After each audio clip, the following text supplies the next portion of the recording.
সুতরাং আমরা কেন বিভক্ত হব? বিভক্ত হয়ে দলকে কেন খণ্ড খণ্ড করবো? কাজে খণ্ড খণ্ড করার কোন প্রয়োজন নাই। আমি বিশ্বাস করি বেশিরভাগ নেতা কর্মী শহীদুল ইসলাম টিটু এবং অ্যাডভোকেট বারী ভূঁইয়ার নেতৃত্বে ঐক্যবদ্ধ রয়েছে, এবং যারা এখনো ঐক্যবদ্ধ নন, যারা এখনো এখানে আসেন নাই, যারা এখনো বিভ্রান্তির মধ্যে রয়েছেন, যাদের উপরে এখনো শকুনের চোখ রয়ে গেছে, বারী ভাই বলেছে না যে আমার উপরে শকুনের চোখ পড়েছিল, যাদের উপরে এখনো সেই শকুনের চোখ রয়েছে, তারা দয়া করে সেটি সরিয়ে বারী ভাইয়ের পতাকা তলে এসে হাজির হন, শহীদুল ইসলাম টিটুর পতাকা তলে এসে হাজির হন। কিন্তু এই পতাকা কিন্তু তারেক রহমানের পতাকা, এই পতাকা কিন্তু দেশনেত্রী বেগম খালেদা জিয়ার পতাকা। বিএনপি কিন্তু দুই ভাগে বিভক্ত নয়।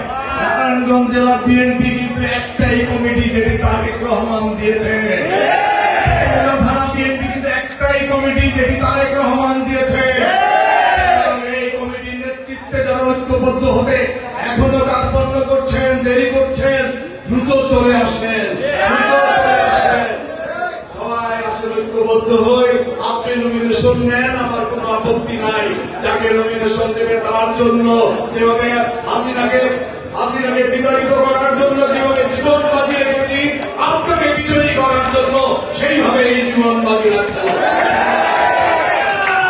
ঐক্যবদ্ধ হয়ে বাংলাদেশ জাতীয়তাবাদী দলকে রাষ্ট্র ক্ষমতায় নেওয়ার দায়িত্ব গ্রহণ করি, রাষ্ট্র পরিচালনার দায়িত্ব গ্রহণ করি, এবং এই রাষ্ট্রকে গত 15 বছর যেভাবে হাসিনার দোসরেরা যেভাবে খান খান করেছে, ক্ষত বিক্ষত করেছে, সেই ক্ষত বিক্ষত একটি দেশকে আবার আমরা আসুন তারেক রহমানের নেতৃত্বে, বাংলাদেশ জাতীয়তাবাদী দলের নেতৃত্বে 31 দফার ভিত্তিতে গড়ে তুলি।